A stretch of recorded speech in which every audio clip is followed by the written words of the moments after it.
现在出来干活啊，冻得我是瑟瑟发抖。前几天还在穿着半袖呢，现在都已经穿上厚衣服了。这辣椒啊，都已经通红通红的了，不知不觉霜冻日就快到了。这儿还有成片成片的红辣椒，这种二荆条也是好多都红了，还有甜椒也是变黄了不少。这还有这种大个的黄黄的，还挺漂亮的。这同样品种的甜椒，有的是黄的，有的是熟了之后变红了。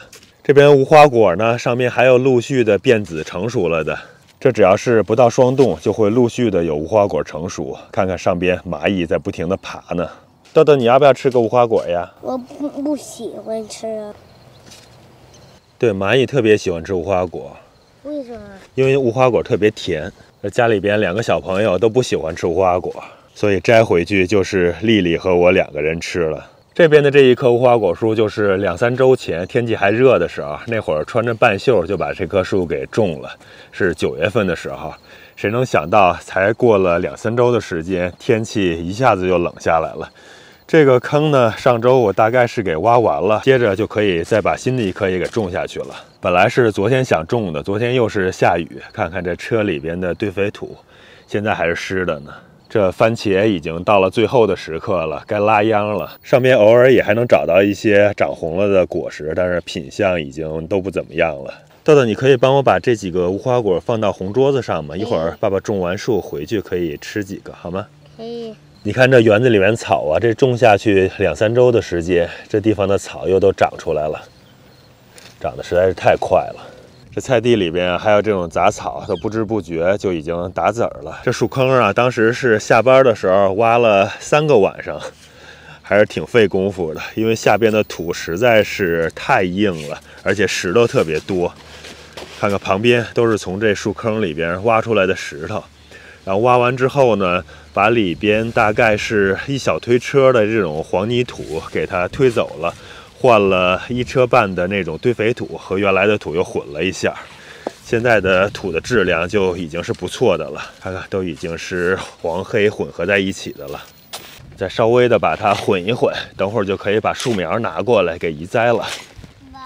看看刚才又从土里边挖出这种地蚕来了，这种土呢，这样充分混合过，一会儿就可以放心的栽无花果树了。看来这土里面养分还是挺多的，没几天功夫就吸引了蚯蚓过来了。我们再种下1棵无花果树，家里边一共就有4棵无花果了。今天是想借着种无花果树的机会呢，给大家稍微的介绍一下无花果的种植。其实这2棵新的无花果树呢，本来是打算9月时候就种了，种下了1棵，剩下的1棵呢一直拖到现在已经是10月中旬了，真是有点晚了。说实话呢，这个无花果整体上来说呢，还是不是特别的耐寒，所以这个时候种植我还是没有特别大的信心和把握，是不是它能过了这个寒冬。我想今年冬天的时候，还是给这些新种的无花果树做一些防寒保暖的措施吧，争取能把它们培养成树木，而不是灌木。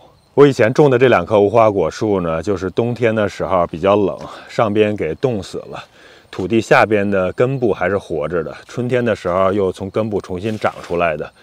看看整个一个生长季节也是长这么高，而且长了好多的分支。当时在种这2棵无花果树的时候，给的距离比较小，是按照蓝莓的间距，也就是6到8英尺的距离给种下的。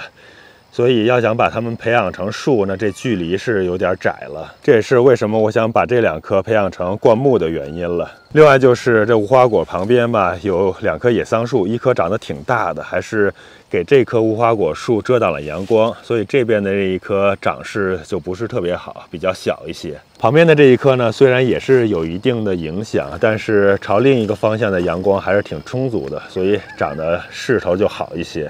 等下种完无花果树，有时间的话，我把这棵野桑树也给它砍掉，不要了。我这次新种的无花果树呢，2棵树之间的距离留的就比较宽一些，大概有12英尺。这样的话，就可以把它们培养成树木了。这棵新种的和原来左边已经存在的无花果树之间也是12英尺了，距离还是比较宽的。如果将来这一棵培养成灌木的，我要是想给它培养成树了呢，那就得把左手边另外那棵小一点的无花果树给它移栽走了。其实每次摘完一些成熟的无花果之后，再找找别的分支上，还会发现有一些成熟的，像这2个，刚才就是没有注意到。以前种的这2棵已经培养成灌木的无花果树呢，是 Chicago Hardy， 就是芝加哥耐寒品种。这种无花果呢，按照它的说明是适合5到7区的，也就是说相对来说是很耐寒的品种，也是我能在市场上找到的最耐寒的品种了。不过刚才已经提到了，我的这2棵无花果呢，在冬天的时候，地表上面的部分都被冻死了。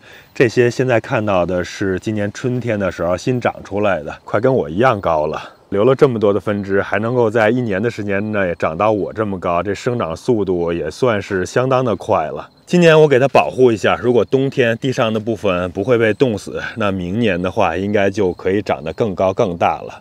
我也会把这些分支给它修剪掉一些，甚至呢，我也在考虑是不是给它重新培养成树，而不是灌木。这个品种的无花果，在它果实是青色还没有熟的时候，个头还是挺小的。然后在它变熟的时候呢，会比原来大上不少。等到它真正成熟的时候，还会再大上一圈。现在看到的这个大小，还不是我这棵树上摘到的最大的果实。最大的话，要比这个还是要大一些的。不过总体上说呢，这种芝加哥耐寒品种，它果实的大小在无花果界还是相对来说是比较小的。这个我也给它摘下来吧，看看我给掰开了，它成熟之后就是紫色的皮儿，掰开之后呢是这种红色的红心儿，吃上去还是非常甜的。我觉得这种无花果应该是算无花果里边果实甜度比较高的了，我们也比较喜欢。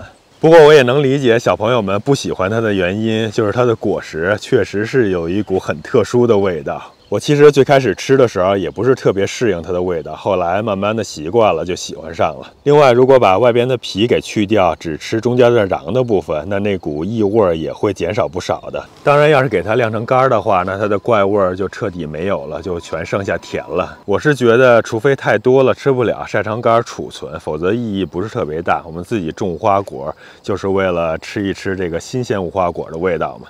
因为那种干的无花果很多地方都可以买到的，这种新鲜的无花果你要是想购买的话还是有点难度的。无花果呢，如果在比我这儿暖和一点地方，我相信会长得更好的。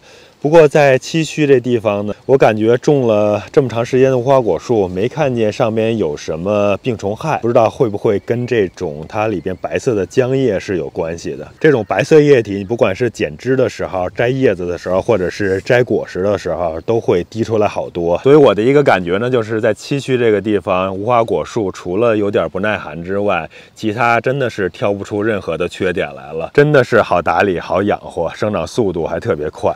推荐大家，如果是在七区或者是在更冷的地方种这种 Chicago Hardy 耐寒品种，应该是不会失望的。这个品种它的说明是说5区、6区都可以种，但是我还是有点怀疑，像5区这么冷的地方到底是能不能种。大家如果在5区有种成功的，或者是能种得好的，也可以分享一下。我是很难想象，在我这7区地表部分都能被冻死的树，在5区那么冷的地方，冬天到底是能不能过得了啊？我其实也挺想种石榴树的，但我看了好多石榴树的品种，都是最冷就到7区。所以后来就放弃了，因为种这种树的话实在是太难了，冬天给它保暖，然后一不小心就被冻死了，那就可惜浪费了。我新种的这2棵无花果树，按它的说明就没那么耐寒了。这一棵呢是卡多塔，中文应该叫门田无花果树吧。这棵无花果树呢是7到9区种植，这个是它的名字，今年冬天肯定得重点保护了。这种卡多塔门田无花果树，它的果实成熟后也是绿色的，一般像绿色的品种都不是特别耐寒的。另外这边要新种下的这棵是 Celeste 塞莱斯特，我们过去看看无花果苗，把它搬过来，顺便再介绍一下。这棵无花果树就是塞莱斯特，在这种小花盆里放的时间太久了，叶子也已经变黄了，刚来的时候还是很绿的。这是它的名字，按它的说明和刚才的门田无花果是类似的，大概也是7区到9区，或者是7区到10区都可以种的，不是特别耐寒。我们这边还有一批的秋菜苗，也是着急的要种下去呢，一直也没有抽出时间了。这会儿阳光终于出来了，远处蓝天白云的，看上去心情舒服多了。一到深秋的时候就总是下雨，要不然就是阴天，显得就特别压抑啊。把这个塞莱斯特也搬过来了。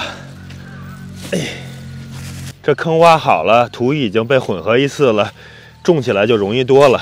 稍微把土挖出去一些，挖到小推车里边去，铲出去一点土，让坑的深度大概就是花盆的深度。这些土等会儿再给它填回来就行了。行了，这个深度应该是差不多了，把它拿出来，把这根部给它稍微的拍一拍，让它变得松散一些。这样的话，这根部就不会绕在里边缠在一起了。整体上这棵根部长得还可以，我就这样给它放平了，然后上边也稍微的给它弄松一点。我把这有机肥也给拿过来了。通常像这种带土带根的苗呢，我是种下去之后，大概过个1个月才会给它施一点有机肥。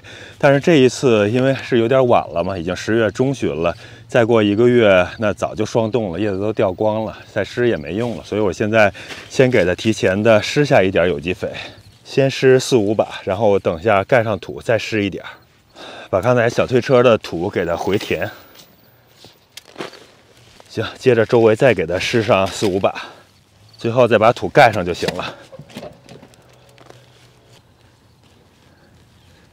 还得再稍微的校对一下，感觉是有点歪。调整的差不多了，用脚给踩一踩，把周围给它踩下去。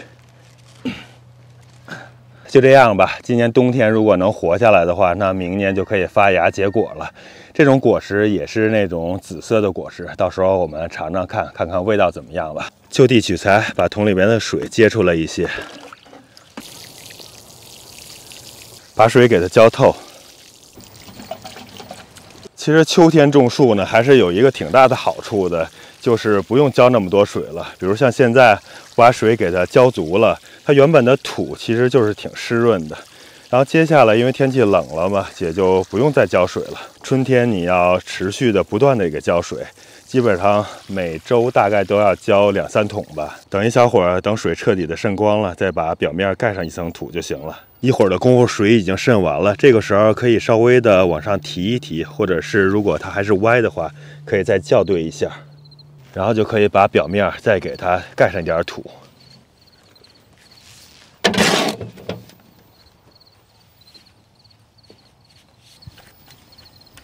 这样一棵无花果树就种完了。其实种一棵树，如果要是不需要挖坑的话，还是很简单的。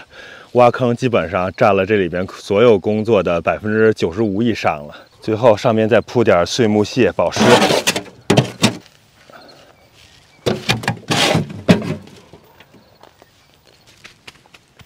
好了，这回算是彻底的种完了。种一棵好树，再砍一棵野树，这样就均衡了。不知道大家的院子里边是不是也有这种野草？它能长得很高很大，这一棵都快赶上树了，下边小枝也给它截断了。下边和周围这种小侧枝给它清理一下，终于能够靠近了。哎，现在把上面的枝子给它砍掉。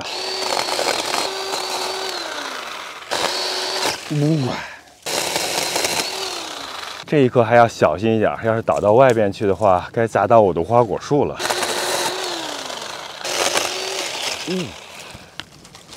还好。有时候真是挺难想象的，像这种野桑树，它就是从菜园篱笆的地方长出来的，条件是特别艰苦，结果不知不觉1、2年的功夫就长这么大了。不过话说回来，这种野桑树也确实是没什么用，会结一些桑葚的果实，但是果实实在是太小了，而且只要是一成熟，就全都被鸟给吃光了。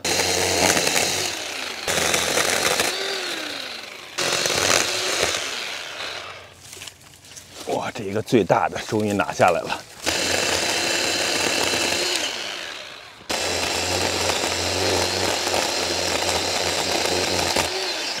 这棵树给砍掉之后啊，这边一下子就通透多了，光照也充足了，就等着明年结更多的无花果了。